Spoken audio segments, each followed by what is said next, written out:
Hey guys, LevelCap here. Today we've got an episode of Sniper Sunday, and I gotta say, getting 837 points just from one sniper kill seems to really be the way to go. I mean, you're not actually helping your team out in the sense that it's worth 837 points, but that's how you're rewarded for long-range sniping in Battlefield, and that round in particular was kind of funny to me because I had like 4 kills and something like 2,500 points just from those kills alone because I managed to snag some pretty nice long-range headshots. Now, the M98B is my favorite sniper rifle from Battlefield 3, and it was a pretty clear reason why in Battlefield 3 it was one of the better ones. It just had the highest damage model compared to any of its competitors. Now, in Battlefield 4, the playing fields have been leveled quite a bit. The M98B still does some things incredibly well, but there are a lot of really good competitors on the table. One thing that it does better than any other sniper rifle in Battlefield 4 right now is shooting moving targets, and that's because it has a bullet velocity of 650 meters per second. So you have to lead the least with this sniper rifle versus other sniper rifles. So at a distance, you really don't have to aim too far in front of the target you're trying to kill. As with all bolt-action sniper rifles, this has a maximum damage of 100, meaning you can one-shot anybody in close quarters provided they're not using the defensive perk.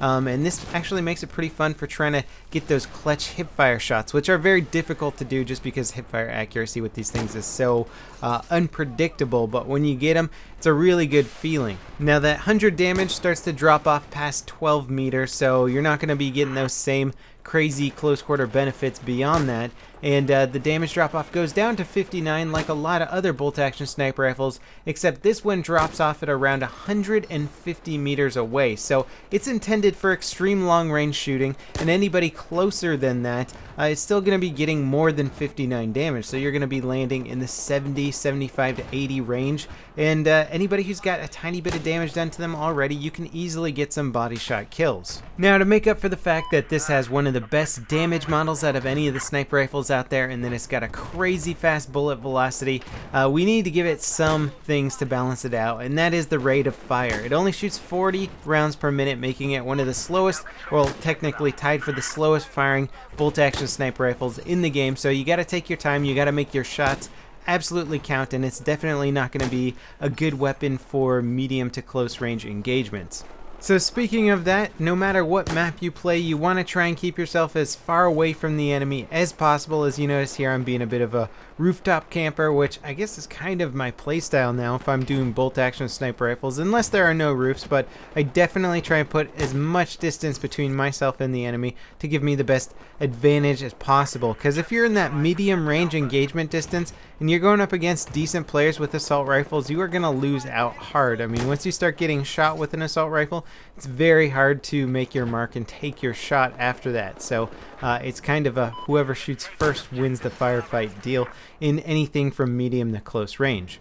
Now, if you want, you can try your luck with some quick scoping and close range engagements. It's probably going to be a pretty frustrating process for you. I have seen people make it work okay, but Battlefield 4 has got this weird thing going on right now that's, I guess, been affecting me a lot, and it just happens that every time when I zoom in or rechamber around and then fire as fast as possible, every now and then I'll get a shot that just seems to stray way off to the side and just not be going anywhere near where I'm actually aiming.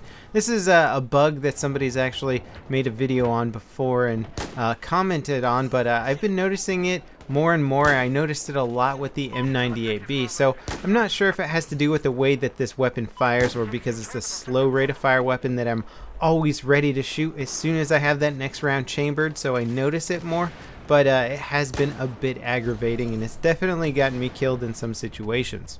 So to better facilitate my current style of sniping gameplay and the style that I would say this sniper rifle warrants, which is long range, more camping, more being aware of people trying to sneak up on you, I generally go with spawn beacon and tugs. That allows me to put a spawn beacon in my nice little camping or sniper perch and then put the tugs down there so I can make sure if anybody's sneaking up on me. Now, I'm talking about long range gameplay where I'm hip firing people in this clip here, and I was just trying to make it work on some of the close quarter maps, but again, you know, here I am back up on top of a roof, and it's really important to, I think, kind of develop a dichotomy of playstyles when you switch between the assault class, the support class, the recon long range sniper class. You got to change it up. You got to say it's okay to do a little bit of camping, because in this map particularly, I was really aggravating the enemy team. Not only did they not feel safe about moving out in exposed areas, and they started looking up the sky a lot, which made them very vulnerable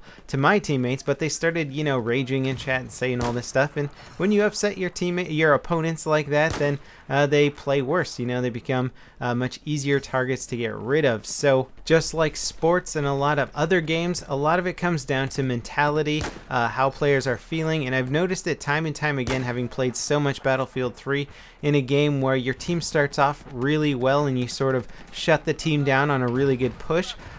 You can kind of quarantine them after that, because they're sort of broken. You know, their will to push out and be more aggressive has been broken at the beginning of a match, and that'll show throughout the rest of the game. So I've always found that really interesting when playing a team that doesn't really change between rounds, but you notice their play style changes up depending on the beginning of the round or the mentality that's going on during that game. Now, as for attachments here, I've got my 8x scope, which again I've mentioned multiple times, but I really just love the 8x scope.